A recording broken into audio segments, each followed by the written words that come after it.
সুপ্রিয় খুঁটিয়ে খুঁটিয়ে সরকারি ফর্মখানা দেখছিল। চোখ ঘুরছে এ পাতায় ও পাতায়।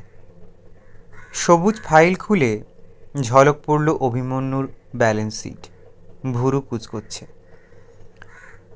সামনে উপবিষ্ট নিশ্চল অভিমন্যু আশঙ্কিত গলায় বলল, কিছু ভুল আছে নাকি রে? না, ভুল কিছু নেই। সুপ্রিয় ইনকাম ট্যাক্সের ফর্মটা টেবিলে রাখল।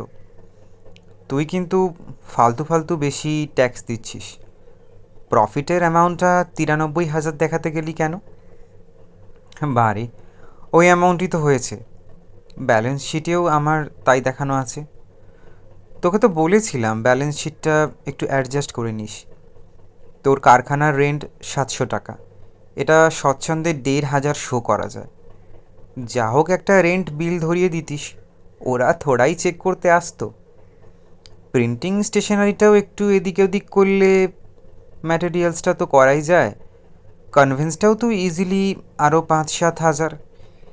দাঁড়া দাঁড়া, ওসব ছোটোখাটো চুরিচামারি করার জন্য কি নেমেছি ব্যবসায়?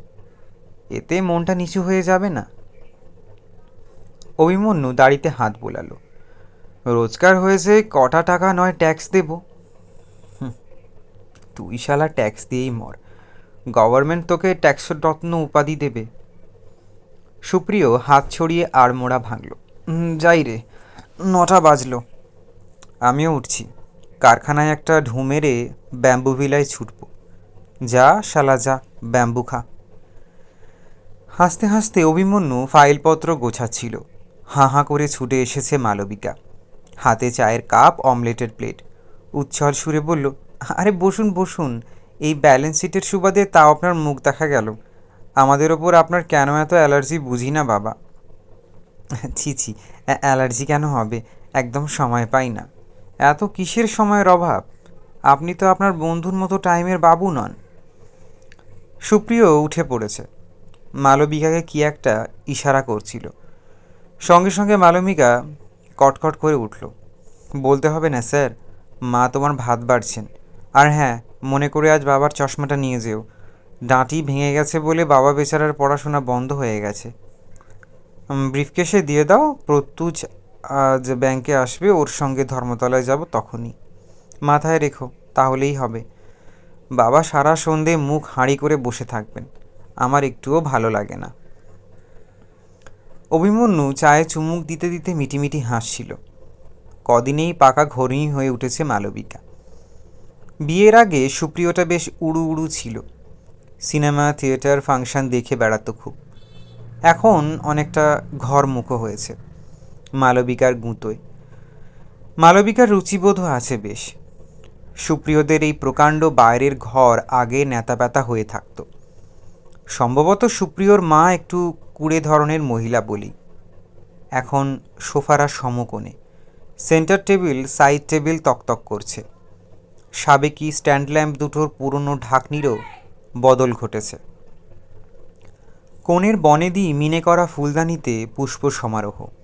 কাঁচের আলমারির পুতুলগুলো পর্যন্ত পরিপাটি করে সাজানো। দিব্যি লক্ষ্মীশ্রী এসেছে ঘরে। সুপ্রিয় স্নানে যাওয়ার পর গুছিয়ে বসেছে মালবিকা।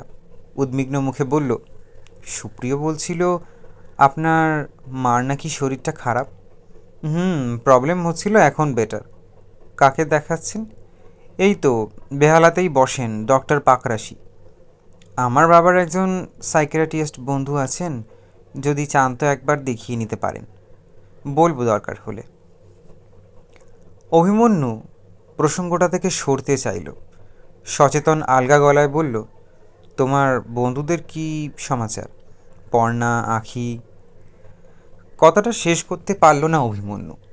মালবিকা হৈ হৈ করে উঠেছে। ও মা, কি ঝামেলা হয়ে গেছে জানেন না? আমার 2 বন্ধুর বিয়ে একদিনে পড়ে গেল, শ্রাবণে। তাই নাকি? কোনো মানে হয় বলুন? পর্ণার তো জুলাইতে ঠিকই ছিল, তনুরটা কেন যে দুম করে এগিয়ে আনলো? আমরা এখন কোনটা ছেড়ে কোনটাই যায়? অভিমন্যুর চা প্রায় পড়ে যাচ্ছিল। কোনো গতিতে সামলালো। প্রাণপণের স্বর অচঞ্চল রেখে বলল, তন্নিষ্ঠার অগ্রাণে বিয়ে হবার কথা না? তাই তো কথা ছিল, ওর শ্বশুর পাল্টি খেয়ে গেছে। সুপ্রিয় বিয়ের রাতে বলল না প্রায়শ্চিত্ত করার কথা, সেটাই করছে। তাই যদি করবি তাহলে বৈশাখেই করতে পারতিস। সৌনক নাকি দিল্লিতে চাকরি পেয়েছে, তাই এই তাড়াহুড়োর ধুম। বুকের ভেতরটা সম্পূর্ণ ফাঁকা হয়ে গেল অভিমন্যুর, যেন একটা হু হু তেপান্তরের মাঠ। দিন দশেক আগেও তন্নিষ্ঠা এসেছিল তার কারখানায়। সদ্য জ্বর থেকে উঠেছে, মুখখানা ভারী শুকনো লাগছিল। কত কি এলোমেলো গল্প করল, সেদিন তো কিছু বলল না। মালবিকা মাথা দোলাচ্ছে। তনুটা বজ্জাতে ধাড়ি হয়ে গেছে, কাউকে ফোন করে জানায়নি। বাই চান্স সেদিন কোয়েল শেখররা ওর বাড়ি গিয়েছিল। অভিমন্যুর আর শুনতে ইচ্ছে করছিল না। কি নির্বোধের মতো মুখটাকে হাসি হাসি করে রাখতে হচ্ছে, অসহ্য। মালবিকার কথার মাঝেই অভিমন্যু দুম করে বলে উঠল, মাঝ আমি চলি, একটু তাড়া আছে। আপনার শুধু তাড়া, পারেনও বটে। মালবিকা দরজা পর্যন্ত এগিয়ে দিল অভিমন্যুকে। আবার আসবেন কিন্তু, আপনার বন্ধু যা কর্মবাগিস, সময় পায় না। আপনার সঙ্গেই যাব একদিন মাসিমাকে দেখতে। আবছা হাত নেড়ে হনহনিয়া হাঁটা দিল অভিমন্যু। সিগারেট বার করল, লাগিয়েছে ঠোঁটে, পকেট হাতড়াচ্ছে। দেশলাই নেই, অসহ্য। রাস্তায় ফেলে দিল সিগারেট, পা দিয়ে পিষছে। ছেতরে যাওয়া তামাক মিশিয়ে দিচ্ছে পথের কাদায়। তন্নিষ্ঠা বলল না কেন? অভিমন্যুর দুর্বলতাটা টের পেয়ে গিয়েছিল কি? মজা করতে আসতো। পিঠে আলগা চাপড়। চমকে ফিরল অভিমন্যু। ননী সেন। উজ্জ্বল হাসি মাখা দাঁতগুলোকে ছ্যাতলা পড়া লাগছে আজ। ননী সেন বলল, মেসমশাইয়ের পেনশনের কেসটা কদ্দূর রে? অভিমন্যু কেটে কেটে বলল, কদ্দূর আবার কি, হয়নি। জানতাম হবে না। কতবার করে মেসমশাইকে বললাম আমার সঙ্গে সুভদ্রার কাছে চলুন। রোজই মেসমশাই আজ না কাল করে কাটিয়ে দিচ্ছেন। আরে বাবা, ঠিক লোককে ধরতে না পারলে তাড়াতাড়ি কাজ হয়? সুভদ্রা একবার ফোন তুলে বলবে, অমনি হুড়ু উড়িয়ে পেনশন বেরিয়ে যাবে। নেতার টেলিফোন কি সাপোজিটারি, পেনশন কি মল? অভিমন্যু রুক্ষ স্বরে বলল, বাবাকে আমিই বারণ করেছি। ননি থমকালো একটু। আমার আর মেসোমশাইয়ের মধ্যে কথা হয়েছে, তার মাঝে তুই নাক গলাতে গেছিস কেন? কারণ তোমার মেসোমশাই আমার বাবা। অভিমন্যু চিবিয়ে চিবিয়ে বলল, তোমাদের ওই সাপ হইয়া দংশাও, ওঝা হইয়া ঝাড়ো, এই নীতিটাকে আমি ঘেন্না করি। ওই সুবোধবাবুরাও একদিন কাগজে বিবৃতি দেয়নি? যারা 60-এর বদলে 65-র অপশান দিচ্ছে, তাদের কপালে অনেক দুঃখ আছে। এখন তাদেরই পায়ে পড়ে বাবাকে পেনশন জোটাতে হবে। ওরকম পেনশনে আমি পেচ্ছাপ করি। বাবাকে দুমুঠো ভাত জোগানোর পয়সা অভিমন্যু মজুমদারের আছে। অতর্কিত আক্রমণে মুহূর্তের মধ্যে থতমত ননী সেন। পরক্ষণেই চোখ লাল। খুব চালবাড়ি বেড়েছে, হ্যাঁ? খুব রোয়াব, হ্যাঁ? জানিস তোর ওই কারখানায় আমি 3 ঘন্টায় তুলে দিতে পারি। যাও যাও, ওসব রুস্তমি তুমি ভেড়াদের ওপর ফলিও। চারপাশে ভিড় জমছে। ননী সেনের চেলাচামুন্ডারাও উদিত হচ্ছে একে একে। সব চেনা মুখ। বেকার ছেলে লুম্পেনে পরিণত হচ্ছে। আপাতত ননী সেনের ক্রিয়নক। ননী সেন একবার লু বললেই শেকল ছেঁড়া কুকুরের মতো ঝাঁপিয়ে পড়বে সকলে। ননী অবশ্য রাগ বশে এনে ফেলল। তাচ্ছিল্যের সঙ্গে বলল, নিজের ভালো পাগলেও বোঝে অভি, তুই বুঝিস না। বুঝতেও চাই না। অভিমন্যু মাথা ঝাঁকালো। দয়া করে তোমার উপকার করার উপদ্রবগুলো কমাও। তাই হবে। আমারই বোঝা উচিত ছিল তোদের ফ্যামিলি স্ক্রুটা ঢিলে আছে। জ্বলন্ত চোখে ননী সেনকে একবার দেখে নিয়ে দুপদাপ হাঁটতে শুরু করলো অভিমন্যু। বাড়ির সামনে দিয়ে খ্যাপা মোষের মতো চলে গেল। ফিরেও তাকালো না। তেপান্তরের মাঠে হাওয়া বইছে সাঁই সাঁই, ঠান্ডা হাওয়া, বরফের মতো শীতল। এত ঠান্ডাতেও কি করে যে বুকের ভেতরটা পুড়ে যায়। অফিস ঘরে ঢুকেই হাতের ফাইল টেবিলে আছড়ে ফেললে অভিমন্যু। চেঁচাচ্ছে, গোবিন্দ, এই গোবিন্দ। গোবিন্দ কারখানায় এসেছে সবেমাত্র। ধরাচূড়া ছেড়ে কাজের পোশাকে বদলাচ্ছিল নিজেকে। দৌড়ে এলো। কী হয়েছে অভিবা? স্যাম্পেল জারটা নিয়ে আয় তো। কোন জারটা? ওই তো কোণেরটা, যে নতুন পারফিউমটা বানাচ্ছিলাম। গোবিন্দ জারটা আনতেই ঢাকা খুলে একবার শুঁকল অভিমন্যু। মুখটা ক্রমে বিকৃত হয়ে যাচ্ছে। হুকুম ছুড়ল, যা এটা বাইরের নর্দমায় ঢেলে দিয়ে আয়। গোবিন্দর চোখ কপালে। কি বলছেন অবিদা? কদিন ধরে এটা বানাচ্ছেন? তাতে তোর কি? যা বলছি কর, ফেলে দিয়ে আয়। গোবিন্দ তবু ইতস্তত করছে। অভিমন্যু ধমকে উঠল, কথা কানে যাচ্ছে না? গোবিন্দ আবার মিনমিন করে বলল, অভিদা আর একবার ভেবে দেখুন, ফেললে তো চুকেই গেল। ফের তর্ক? ঢেলে দিয়ে এসে কালকের কাগজগুলো দেখা। জার শূন্য করে ফিরছে গোবিন্দ। বাক্স বোঝাই পারফিউম এনে রাখলো টেবিলে। অভিমন্যু একটা একটা শিশি বার করছে বাক্স থেকে, টেনে টেনে দেখছে সিল করা ক্যাপ। দুটো সিল খুলে এলো। সঙ্গে সঙ্গে গর্জন, এটা কী ধরনের কাজ হচ্ছে? হ্যাঁ, আমাকে ডোবানোর মতলব? গোবিন্দর মুখ কাঁচুমাচু হয়ে গেছে। বিশ্বাস করুন অভিদা, কাল মেশিনটা একটু কাউকে বিশ্বাস করি না, কাউকে বিশ্বাস করি না। বেইমানের ঝাড় সব।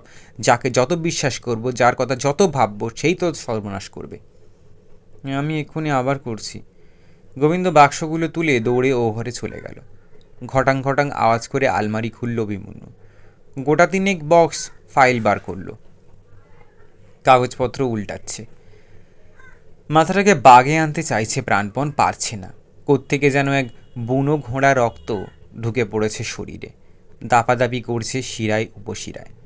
হুড়মুড়িয়ে রনি আর টুম্পা ঢুকলো অফিস করে। অভিদা, অভিদা, কালকের কথা মনে আছে তো?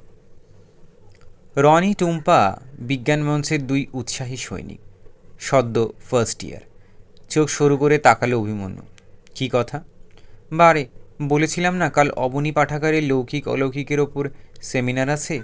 একজন জ্যোতিষীও আছে জানো তো, মিহিরাচার্য। অ্যাস্ট্রোলজিক্যাল সোসাইটিতে ক্লাস নেয়। টুম্পা কলকল করে উঠল। ওকে, কিন্তু কাল খুব কড়া করে টাইট দিতে হবে। তুমি 6টায় পৌঁছে যেও। অভিমন্যু তেতো মুখে বলল, আমি যাব না, তোরা অন্য কাউকে দেখ। সে কি, তুমি ছাড়া হয় নাকি? হয় হয়, সব হয়। কারোর জন্য কিছু বসে থাকে না। তোরা কেউ সেমিনারে বল। কোথায় তুমি, কোথায় আমরা?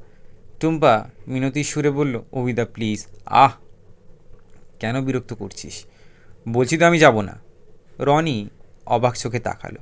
তুমি কথা দিয়ে কথার খেলাপ করবে অভিদা? কথা দিয়েছি বলে কি দাসখত লিখে দিয়েছি নাকি? আমার নিজের কাজ নেই, ব্যবসা নেই, ধান্দা নেই? বিশ্ব সংসারে কে কোন বুজরুকিতে বিশ্বাস করলো তাতে আমার কি এসে যায়? টুম্পা রনিকে চাপা স্বরে কী যেন বলল। ফার্স্ট ইয়ারের দুই তরুণ তরুণী নীরবে বেরিয়ে যাচ্ছে।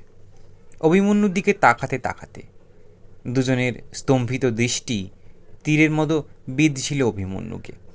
ধপ করে বসে পড়ল চেয়ারে, ঠেলে সরিয়ে দিল বক্স ফাইল।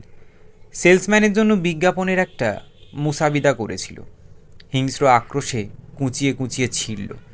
সমীরণ নর্থ বেঙ্গল ট্যুর সেরে এসেছে। কাল একটা রিপোর্ট মতন লিখে রেখে গেছে অফিসে। কাগজটা ফেলে দিল দলা পাকিয়ে। কপাল টিপে ধরেছে। বিড়বিড় করে নিজের মনে, কথা কথা দেখাচ্ছে। এই দুনিয়ায় কে কার কথা রাখে, কে কার কথা বোঝে, কে শোনে?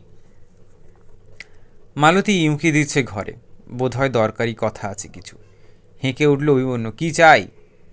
ত্রস্ত পায়ে পালিয়েছে মালতী। অভিমন্যু আবার রক টিপে ধরল। হৃৎপিণ্ড দ্রুত ওঠানামা করছে তার। আগুন ছুটছে নিঃশ্বাসে। আচমকাই ননী সেনের শেষ কথাগুলো আছড়ে পড়ল মস্তিষ্কে। এ কি হলো অভিমন্যুর? অভিমন্যু কি উপমন্যু হয়ে যাচ্ছে?